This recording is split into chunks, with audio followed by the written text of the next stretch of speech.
Did you know that the average American senior has accumulated over 300,000 items in their home? That's right. Professionals estimate we collect between 2,000 to 5,000 items every year of our adult lives. No wonder 78% of seniors feel overwhelmed when they try to declutter. But here's what those $150 per hour professional organizers don't want you to know. They use 4 specific psychological techniques to transform cluttered spaces, and they're keeping these methods secret to protect their business. Today, I'm going to reveal these insider secrets that will change how you approach your space forever. I discovered these techniques after working with Martha, a 72-year-old widow who went from I can't let anything go to reclaiming her home in just 3 weekends. Stay tuned for secret number 3. It's the game changer that even organization experts don't discuss publicly. Welcome back to our channel, where we help you create the peaceful, purposeful retirement you deserve. I'm James, and today I'm pulling back the curtain on the decluttering industry. I've spent the last 15 years helping seniors transition to simpler living and have worked alongside dozens of professional organizers. What I noticed was fascinating. They all use the same 4 psychological techniques, but never share these methods in their YouTube videos or social media posts. Why? Because these simple approaches would dramatically reduce how many sessions their clients need. Let me introduce you to Martha. At 72, she'd been in her family home for 43 years. After her husband passed, the clutter became overwhelming, not just physically but emotionally. She'd tried 3 different professional organizers, spending thousands of dollars with minimal progress. When I visited Martha's home, I couldn't believe what I saw. Her dining room table hadn't been used for meals in years. Her spare bedroom couldn't even be entered. And most concerning, she'd created narrow pathways through her home that were becoming a falling hazard. What Martha needed wasn't more storage bins or color-coded systems.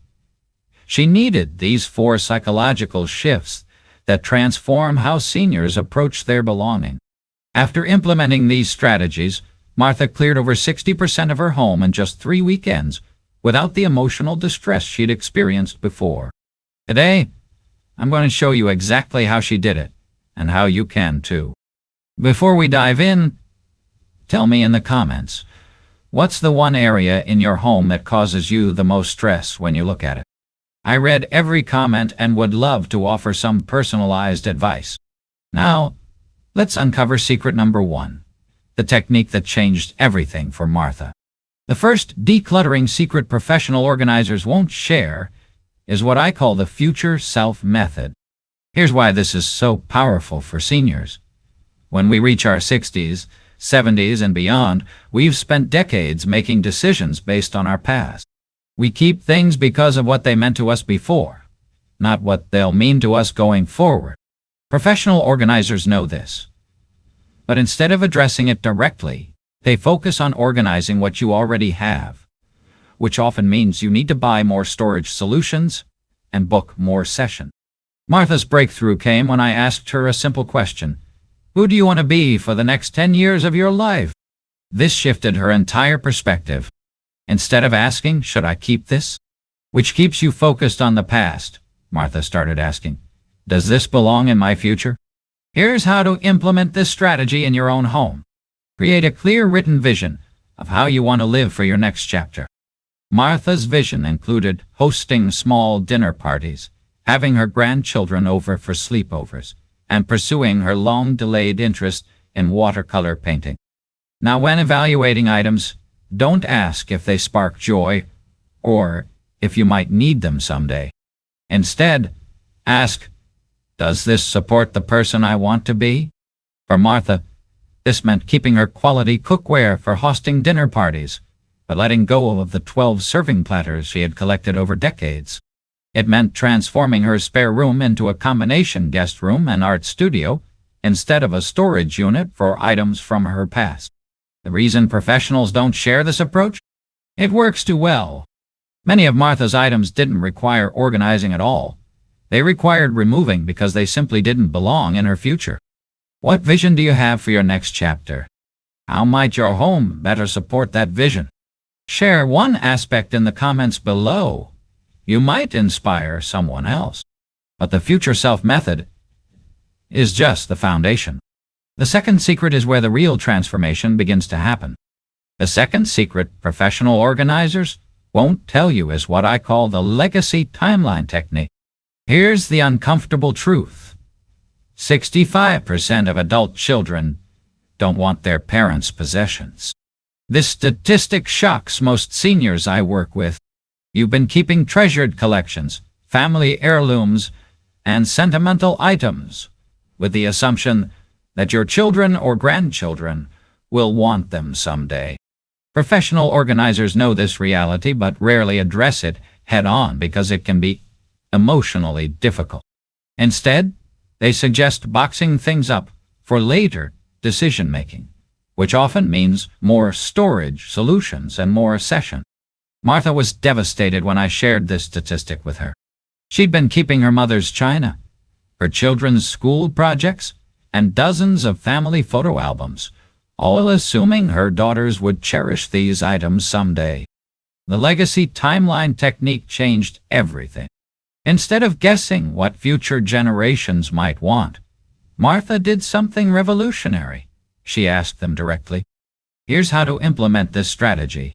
Create 3 categories for sentimental items. Items to enjoy now. Display or use them. Items to document digitally. Photograph then release. Items to pass down now. Don't wait until you're gone. Have the courage to have legacy conversations with family members. Martha invited her daughters over for lunch and asked them which specific items held meaning for them. The results were surprising. One daughter had always loved a particular painting, but never mentioned it. Neither wanted the china, but both treasured specific family photos and recipes. By having this conversation, Martha could make intentional decisions rather than keeping everything just in case. For items no one wanted to keep physically, Martha created digital archives, scanning old letters, photographing childhood artwork, and creating digital photo albums that could be shared with the entire family. The freedom this gave Martha was profound. She realized she wasn't losing memories by letting go of physical items. She was actually preserving the stories by documenting and sharing them. Now, have you had legacy conversations with your family? Were you surprised by what they did or didn't want? This is the one that professional organizers protect most fiercely. The third decluttering secret, and this is the game changer, is what I call the emotional anchoring system. But instead of addressing these emotional connections directly, many professionals focus on the logistics of sorting and storing. This is exactly where Martha was stuck. When I asked her why she couldn't let go of her husband's workshop tools 5 years after his passing, her answer revealed everything. If I let go of his things, I'm afraid I'll forget the details of our life together. This fear of losing memories, losing connection to loved ones, or losing parts of your identity is what keeps many seniors trapped in clutter. The breakthrough comes from creating new emotional anchors that preserve what matters without keeping every physical item. Here's how the emotional anchoring system works. For each category of meaningful items, like your late spouse's belongings, your children's keepsakes or career memories, identify the core emotion or story those items represent. Select 1 or 2 signature items that best capture that emotion or story. Martha kept her husband's favorite hammer and had it mounted in a shadow box with a photo of him in his workshop. For everything else, create alternative memory anchors through ritual, documentation, or transformation. For example, Martha invited her family to select items from her husband's workshop, sharing stories about him as they chose tools. She photographed arrangements of meaningful items before letting them go.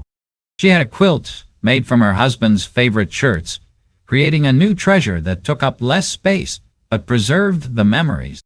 The key insight is that we don't need to keep everything to preserve what matters emotionally. By intentionally creating these new anchors, Martha found she could access her precious memories more easily than when they were buried in overwhelming clutter. When Martha implemented this system, she was able to clear her husband's workshop while feeling more connected to him than she had in years. The space became a reading nook where she feels his presence every day, rather than a cluttered shrine she avoided because it was too painful. Have you found creative ways to preserve memories while letting go of physical items? Or is there a category of items you're struggling to release? Share in the comments. Your experience might be exactly what someone else needs to hear. Now let's move on to the fourth and final secret, the one that will help you maintain your progress forever. The fourth decluttering secret professional organizers never reveal is what I call the threshold mastery protocol. Here's why this final step is so crucial. Studies show that 78% of people who declutter end up recluttering within 18 months. Professional organizers know this. In fact, many count on it for repeat business. Instead of teaching true prevention, they focus on organizing systems that need regular maintenance and updating. For Martha, this pattern was all too familiar. She'd decluttered before, only to find herself surrounded by new accumulations within a year. What she needed wasn't more clever storage solutions. She needed to address the incoming flow. The Threshold Mastery Protocol is about becoming the thoughtful gatekeeper of your home and life. It's particularly powerful for seniors because it addresses the unique reasons we accumulate in our later years. Here's how to implement this life-changing approach. Identify your specific accumulation triggers. Emotional purchasing, buying to fill other needs, aspirational accumulation, items for a potential future self, inherited responsibility, taking items from downsizing friends or family, abundance mindset hangover, stockpiling from earlier, less secure time. Martha discovered her primary trigger was saying yes to items friends were discarding. She'd become the keeper in her social circle. She also realized she was still shopping for her former entertaining lifestyle, despite rarely hosting large gatherings anymore. Create personalized threshold questions tailored to your specific triggers rather than generic questions like, "Do I need this?" Martha developed pointed questions that addressed her specific patterns. Am I accepting this out of obligation or genuine desire? Does this support my actual lifestyle today, not my former one? If I say yes to storing this item, what am I saying no to in terms of space and freedom? Practice the 48-hour pause, the most powerful tool in the protocol. For any non-essential item considering entering your home, implement a mandatory 48-hour reflection period. Martha created a dedicated consideration shelf near her entrance for this purpose. When Martha mastered her thresholds, something remarkable happened. Not only did her home stay decluttered, but her purchasing patterns changed completely. She became intentional rather than reactive, and found herself surrounded only by items that truly supported her current life. The freedom this created went far beyond physical space. Martha reported feeling mental clarity and emotional lightness she hadn't experienced in decades. What are your main clutter triggers? Are you still acquiring items for a past version of yourself? Share your insights in the comments. Awareness is the first step to change. Now let's see how these 4 secrets transformed Martha's life complete. 6 months after implementing these 4 secrets, Martha's transformation was nothing short of remarkable.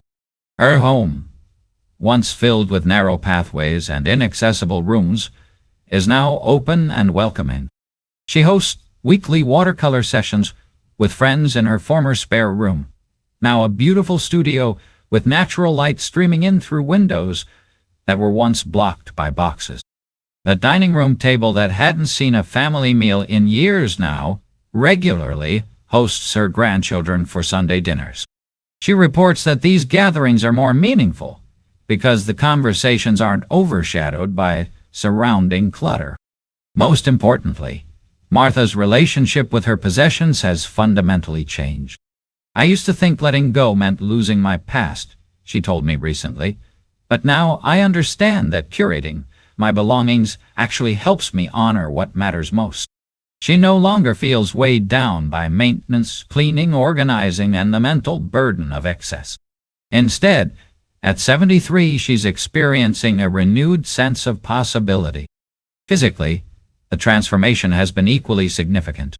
With clear pathways and organized spaces, Martha's risk of falling has decreased dramatically. She moves through her home with confidence, rather than caution.